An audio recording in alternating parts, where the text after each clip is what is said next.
Ladies and gentlemen, welcome to this weekend's edition of the BreakDown. I'm CJ. Stoney. Kyle. Antolino. And Chancey. How you guys doing today? Good. Man. All right. Good. Ladies and gentlemen, we're going to get this week started right away. A lot of topics to cover through. Let's go right ahead to the NFL. It's right about the halfway point. Every team's played about 8 to 9 games. We're just going to go through, what we think of the NFL season so far. Stoney, what's your great expectations and what have you seen? It's a blast. It's been all we expected. We got the Peyton Manning coming out dominating the league. We have rookies stepping up in certain places, Zach Stacy being one of them.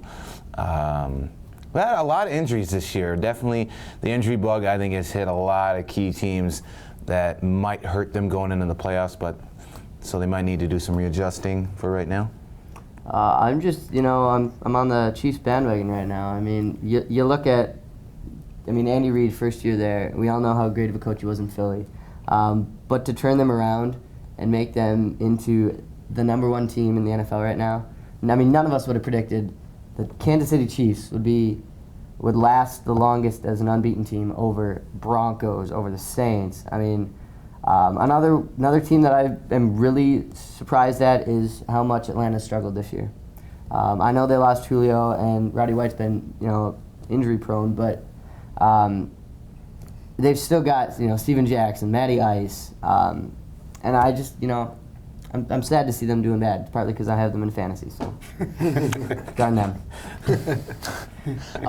I guess I'm not surprised at anything happening in the NFL because this is kind of what we expect. It's the NFL, it's pro sports. You've got surprises, you've got injuries, you've got circuses such as, the Schiano case over there in Tampa Bay. You have, the circus going on in Miami, and surprise or not, it's still exciting. And we'll talk about some of the fiascos going on in the NFL a little bit later, dealing with hazing, bullying, whatever you want to call it.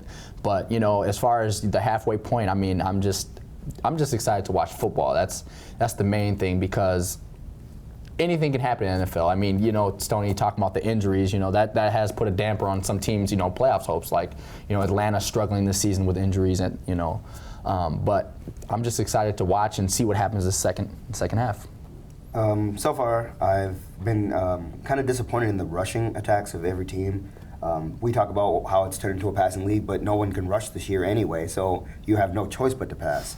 And it's showing the change from an NFL where running backs used to be used as runners to now running backs. You want a Reggie Bush type in today's game. You want somebody who can catch the ball in the backfield and make plays after the catch. And I'm hoping for more rushing in the second half of the season, just to get the league back to equal. I like seeing a good balance of rushing and passing. So at the halfway point, though, I've really enjoyed the season so far, and I'm looking forward to more. I definitely agree with all you guys' points there. Two things I just want to bring up. I'm actually incredibly shocked about how bad, not necessarily bad, but how much the Houston Texans have struggled. Preseason, we pretty much gave that division to those guys, and right now it looks like it's the Colts to lose, and the Texans are going to struggle to even finish second at this rate. So I think we're all impressed by Case Keenum. I think making him the starting quarterback is the right move, but we all predicted Houston to be one of the teams that are going to compete for a Super Bowl, and now they're looking like the Texans of old, back when David Carr was the quarterback. The other thing is, and I don't even know how much of a surprise this is, but man, the Jacksonville Jaguars, y'all, I don't even know if London even wants them. I think that do we really have to talk about that? We all avoided it for a reason. No, we were thinking the same thing. I'm just saying, they are so, they just look so bad. It's just in every phase of the game. I can't even can you even think of a bright spot for them right now, other than I can think of the fact Drew once in a while? Well, I can think of the fact that they are competing. Cecil Shorts has been pretty much everything people thought he was going to be when he came in. When he came in this year, he's been pretty good, to be honest, and especially to be the only wide receiver except 3 games because a certain somebody wants to abuse substances.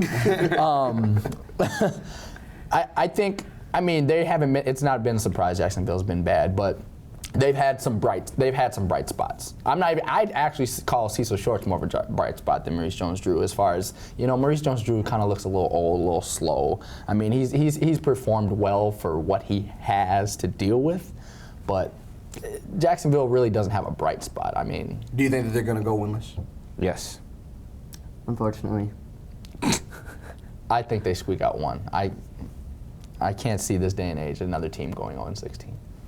I can see another team going 0-16, but not the Jacksonville Jaguars. After seeing them play against the Broncos, it gives me a little bit of hope that they can win at least one game. If you can keep up with the Broncos for any quarter, I think you can win at least one game. Well, hopefully that First win for them half. comes soon.